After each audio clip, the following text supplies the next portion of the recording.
Our first lesson this morning comes from the book of Exodus, chapter 33. It occurs shortly after the episode of the golden calf, where the people of Israel create for themselves an idol out of gold while Moses is up on Mount Sinai. This threatens their relationship with God, specifically the ongoing presence of God with them as they travel to the promised land. Moses intercedes on the people's behalf, and God relents. And Moses, in verse 18, presses it further. Moses said, "Show me your glory, I pray."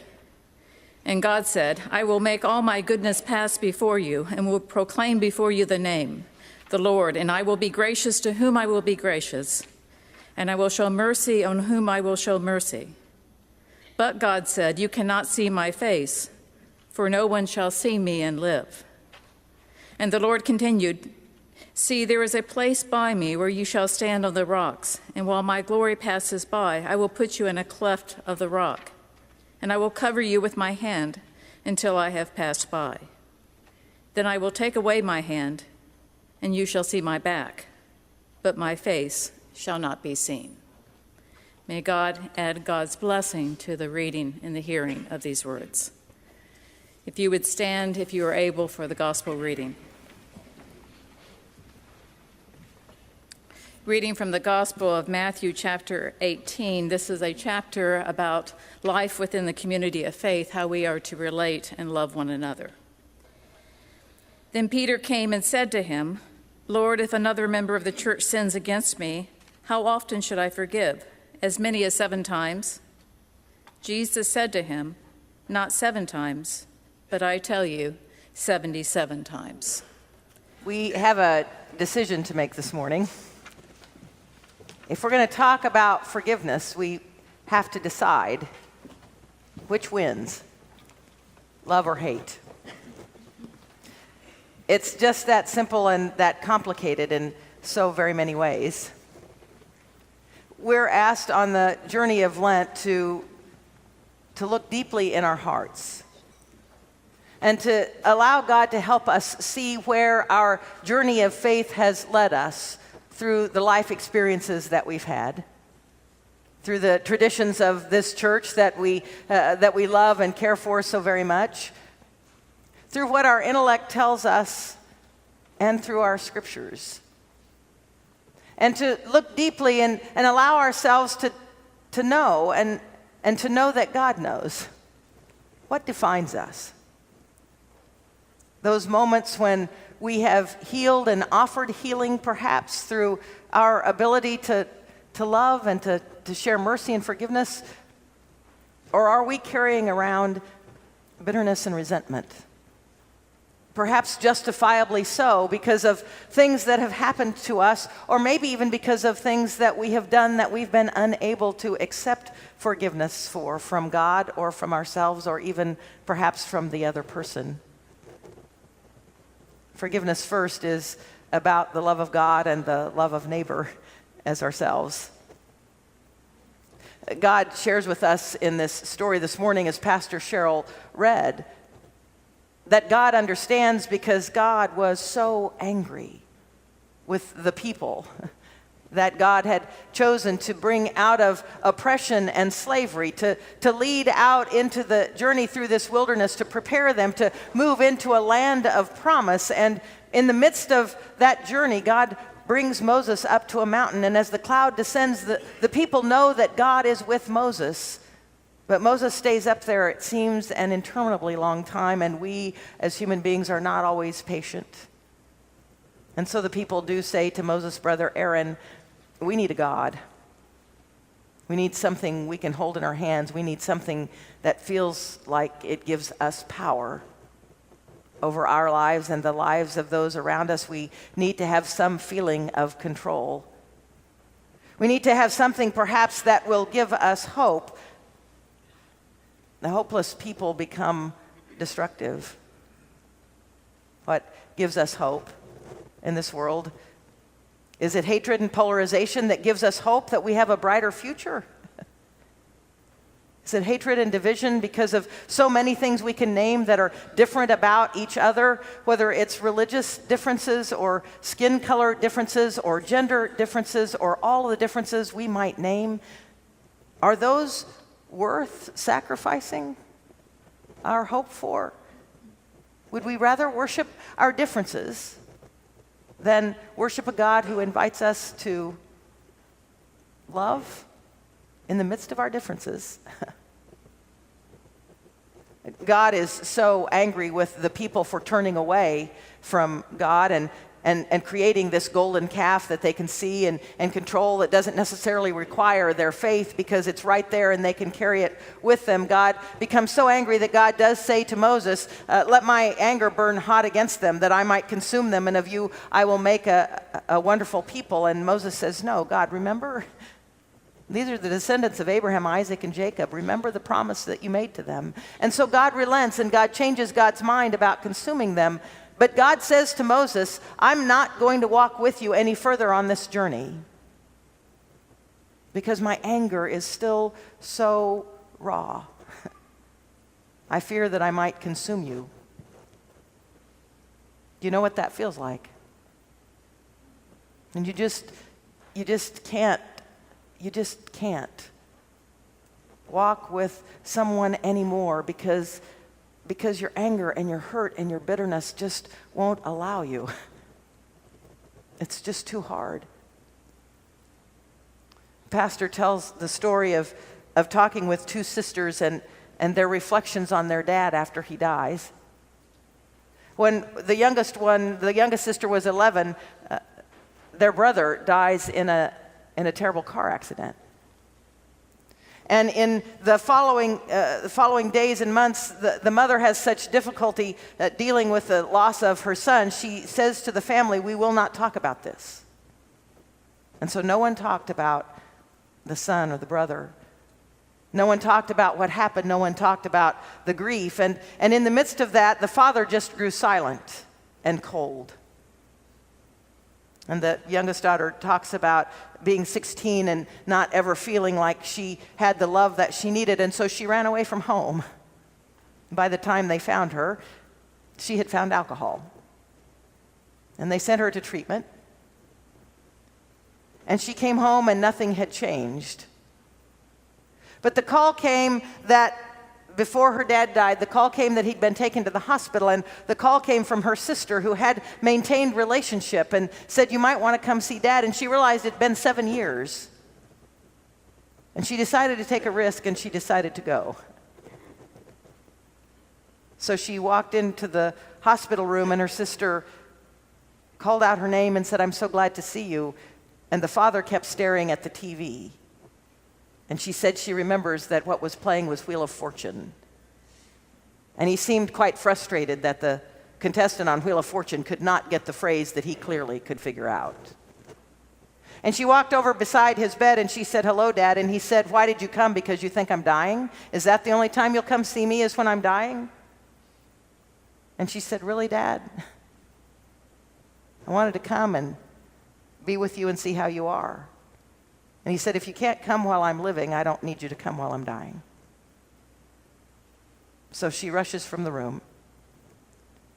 Her sister follows her and finds her down at the lunch counter staring at a coffee cup, and beside her is a little black pocket knife that has the initials of their dad on it.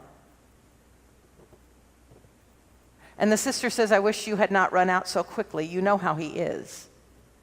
And the sister says, I'm tired of how he is. What about how I am? She said, I thought maybe things would be different. And her sister, who had maintained relationship with the parents all this time, she said, did you think there would be some grand scene of reconciling mercy in this one moment? And the younger sister said, yes, actually I did. That's what I hoped. That's what I dreamed. And the older sister says, that's not how it works. Reconciliation takes time. And the younger sister says, what if I'm the only one that wants to reconcile? And the older sister says, reconciliation takes time. And she pulls out this pocket knife that was laying beside her, and the older sister says, "My gosh, that's Dad's pocket knife. Where did you find it? He's looked for it for years." Remember how he would always take out that pocket knife and he'd mess with a block of wood every evening after supper, and the younger sister says, "Oh yes, I knew that. And when I came home from treatment, because the one time he had to come and see me while I was in treatment, he came, he walked in to where the family room was, he took one look at me, shook his head no, and walked back out. That one moment that I needed him, he could not be there for me. So when I got home, I stole his pocket knife. And I've had it for all these years. And every time I see it, I realize that not only have I never forgiven him, I've not given him a chance to forgive me for taking something valuable to him. I wanted to hurt him. And somehow I know I have. And the older sister says, "Look, here's the truth that I've learned. Forgiveness is a process, and I'm not even there yet with our dad. But I will tell you that it's the only process that will keep you from poisoning the rest of your life. And it's your decision, it's not his." As the story ends, the father has fallen asleep in his room to the sound of the TV. Both daughters are gone. When he wakes up, he stares at the TV a little bit, and then he reaches over to get a glass of water. And on the table is the pocket knife. That story is one that resembles so many stories in our families. That story is one that I've heard in different ways throughout the course of 31 years of ministry. From sometimes the adult children, from sometimes the parent, from sometimes the aunt or the uncle, from sometimes the best friend. Variations of this story that happen over and over and over again in our families. Some event, some occurrence, something that stops the love, that stops the ability to relate to one another, that stops the possibility of reconciliation. And as it festers and goes on without being dealt with, it grows. It grows to such an extent that sometimes we believe that it's a mountain that we can't climb, that it's a rock in the road that we can't get around. And who is it hurting? And what are the possibilities that we don't want to be defined by the worst moments of our lives? And how is it that we choose? We choose. What we can control is whether we decide that hate has rule over our lives or love. And I know it's not that simple, but it is. And I know that's both paradoxical and clear at the same time. Sometimes we love and hate all in the same moment, all in the same spirit, all in the same being. And we want to forgive, but we don't know how. Or we're not sure we want to forgive, but we know it's what's best. And we struggle and we wonder, where is God in the midst of all of this? And what I would tell you is that what God does with Moses this morning in this scripture is probably as important as any other scripture there is in the Old Testament. Because God says to Moses this morning, look, Moses, as close as we are and in as strong as relationship as we are, because I know you, Moses, I cannot let you see the totality of my glory because you could not live or withstand all of my glory. Do you know what that is? It's an affirmation that God is God and we're not. There is mystery to God as well as knowing God. There is omnipresence as well as intimate presence. And the reason that is so vitally important is because, friends, if we are to choose love in our lives, if we are to choose forgiveness in our lives, it will take the power of God to help us have the courage and the humility to face ourselves as well as our accusers, to face ourselves as well as our perpetrators. Because we both need to forgive and need to be forgiven because we are human beings, and human beings have always been imperfect. And we are led by motivations that are sometimes not our highest and our best. And we are overwhelmed with burdens of guilt and shame that we hide deep in the dark recesses of our lives. And God knows us in those most vulnerable places and loves us enough to hide us in the cleft of a rock and cleave to us at the same time. Peter wants to know what we all want to know. Finally, what's the expectation, God, to get me to heaven? What's the minimal amount that I have to do, and what's the limit that I have to do? Now, there would have been an understanding that the law in those days said, in biblical times, said that forgiving 3 times was the limit that you were expected. That if someone sinned against you the 4th time, that was on them. So Peter believes that he's surpassing, right? Those of us with type A personalities, we don't want to just get 100 on the test, we want to get 110. Peter says, Jesus, how many times should we forgive? As many as 7 times? Jesus is going to like that number. Jesus is going to like that number because that's right in the heart of the covenant that God gave to Moses at the top of that mountain. Remember the Sabbath and keep it holy, for on the 7th day, God hallowed God's creation and rested. So we are to hallow that Sabbath, that 7th day, and allow God's Spirit to recreate us and renew us. So surely Jesus will like this most perfect number. Should I forgive as many as 7 times? And Jesus looks at Peter and says, not 7 times. One of the translations is 77 times. The other translation is 70 times 7, or if you want to add that up, right? Or if you want to multiply that, 490. So how are you doing? How are you doing, friends? Let's say for those of you who are younger than 30, how are you doing with the 77 times? Because you haven't had as many years as some of the rest of us. Are you up to like 38 or 39 times you've forgiven so far on your way to 77? Because once you hit that 77 level, then you can just stop. How about those of us over 50? How are we doing with the 490 number? I think we should deserve the benefit of the doubt of having the larger number. Are you up above 250 yet? 258, 259? Are you around the 260s? That's laughable, isn't it? Because we know it's not about the math. So if it's not about the math, what's it about? Is it about how that pervasive anger, that low-grade desire for revenge, sort of shapes how we live each day? Are we aware of it, but we don't really want to bring it to light? That resentment that we seem to carry around that we can't get rid of, we can't be free of, what's it doing to us or for us?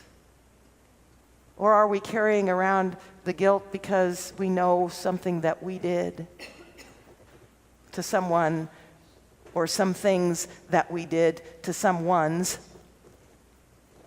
and we're not sure what to do about that?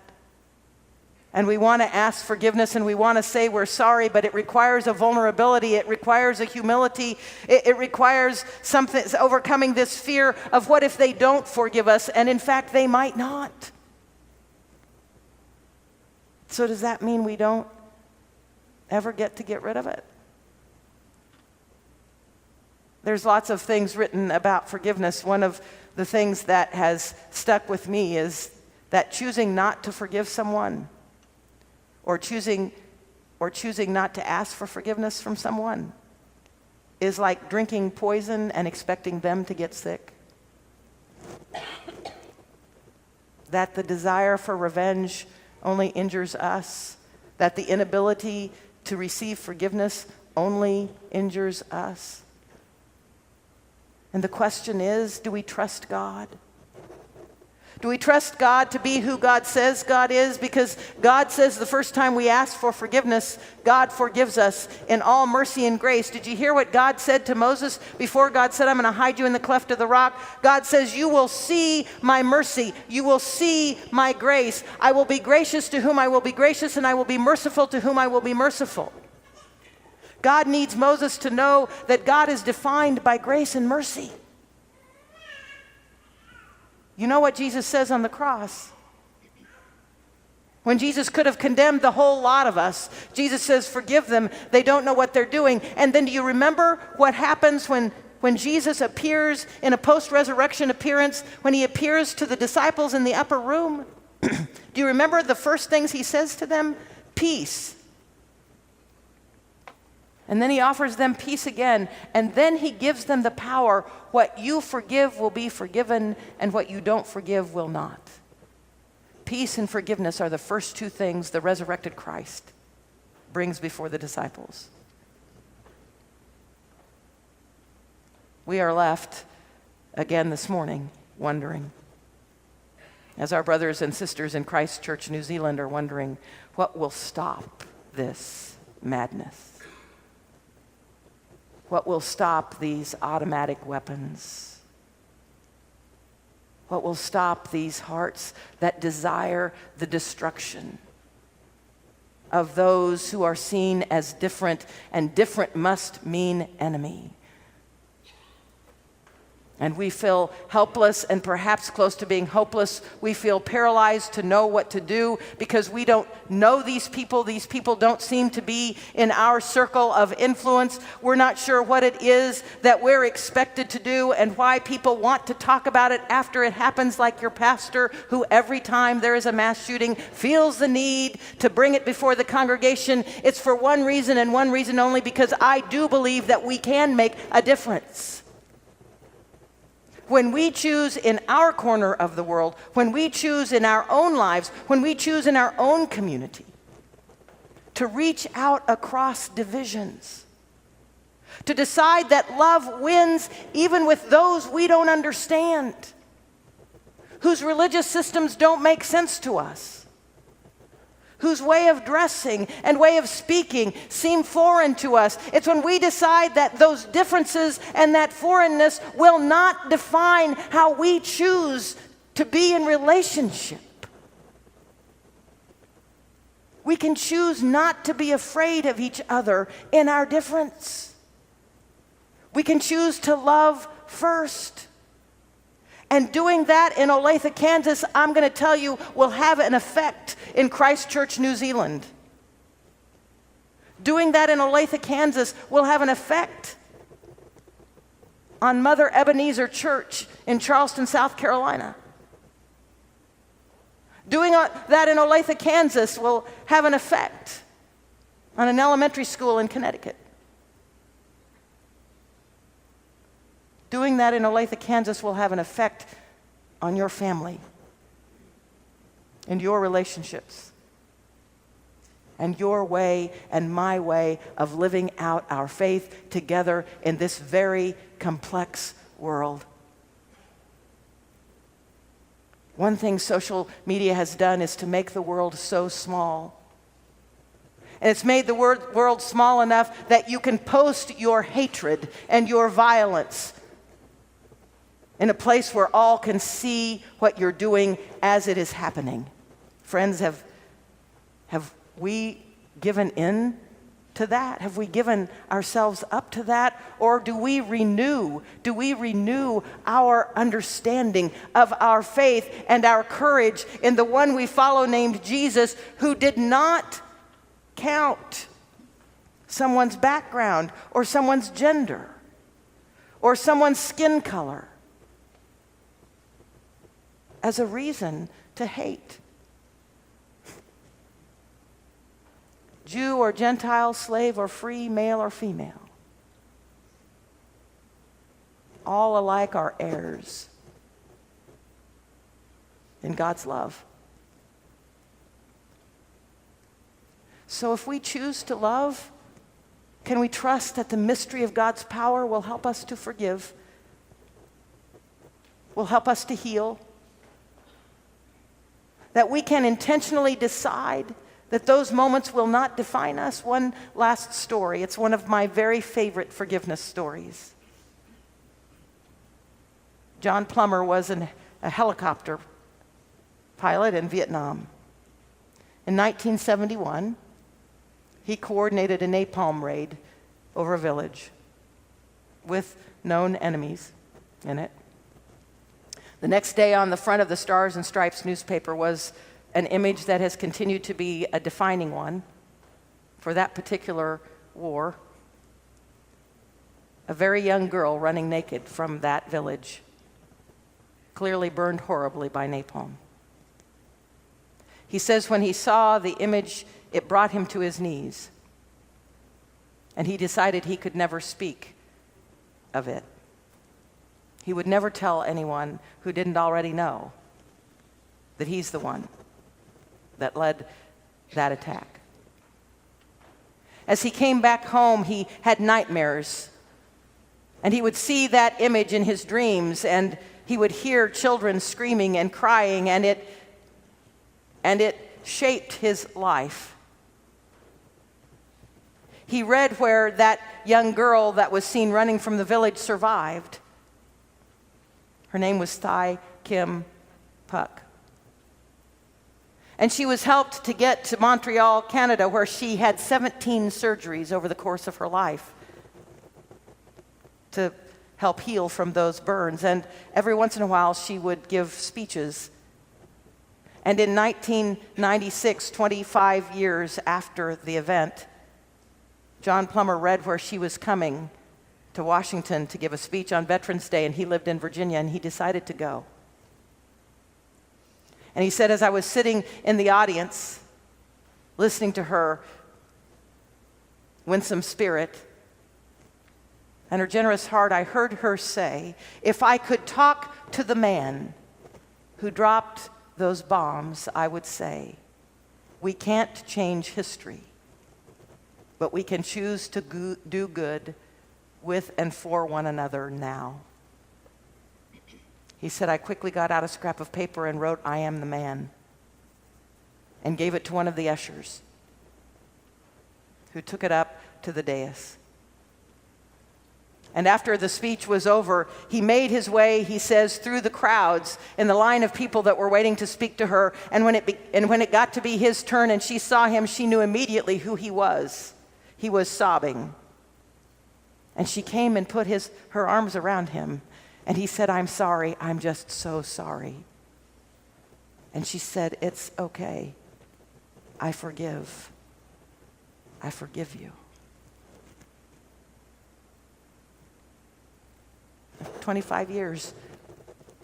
Forgiveness is not often a one instant happening. It takes work on the part of the one who needs forgiven, and it takes work on the part of the one who needs to offer forgiveness. And we are that person, the same person, experiencing both situations. And this journey of Lent invites us to deal with that, to decide that maybe it's time for us to offer that forgiveness, whether it's being asked of us or not. Maybe it's time to ask for forgiveness, even in the midst of our fear that we'll be rejected. And maybe in both offering forgiveness and receiving forgiveness, or trusting that we are forgiven, maybe that will make our lives more whole. Somehow, maybe in that healing process, we add to God's world in a way that reflects love and healing and desire for all of God's children to experience peace and not hatred. When we are a people without hope is when we are most likely to pick up an automatic weapon and decide that the objects of our hatred are the reason we have no hope. And we seek to destroy. Friends, we have to stand in the face of hate. Even right here in Olathe, Kansas. I want to end with a a short piece from the Lenten study book that we're using that I'm finding quite meaningful. Forgiveness involves a conscious choice to end the cycle of bitterness, revenge, and grudge holding that is destroying your relationship with another person. It means that you will stop trying to hurt the other person for what they have done to you. Forgiveness means owning your own attitudes and your own actions and saying to the other person, I choose not to hurt you anymore, regardless of what we have done to each other in the past. Forgiveness means you make the conscious choice to decentralize the impact of that hurt in your life. In other words, you move the pain away from the core of who you are. Forgiveness does not mean forgetting the hurt, but it does mean deciding that you will no longer be defined by that hurt. Your emotions and your reactions will not be dictated by it. Instead of forgive and forget, you will forgive and decentralize. You will choose slowly and steadily to push the hurt away from being at the center of your life, out toward the fringe of your consciousness. It will not govern your life like it did before. And you know as well as I do, says this author, forgiveness takes time. All of this takes time. So maybe it's time. One of the challenges for Lent that I offered was adding 3 minutes to your prayer life. Maybe it's time to add another 3, specifically focused on issues of forgiving and being forgiven in our lives of faith. Maybe it's time to trust that God in those 3 minutes, in those 6 minutes, in those 9 minutes, in those 15 minutes, maybe it's time to trust that God will move in God's glory in the midst of those minutes of prayer to offer you healing of self. Because if you can't forgive yourself, it's going to be really, really tough to forgive another. God forgives. It's what Jesus said from the cross. From the cross. God forgive. I trust that God forgives. Do you? Not just me. I trust that God forgives us. But God also knows that it takes time for us to go through that process. So I invite you to the process of receiving forgiveness, of doing the work it takes to forgive yourself and allow God to give you the power to do that, and then to trust that God will give you the power to either ask forgiveness where you need to, or offer forgiveness, and offer forgiveness where you need to.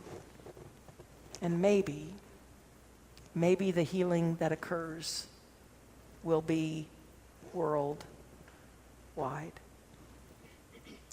Amen.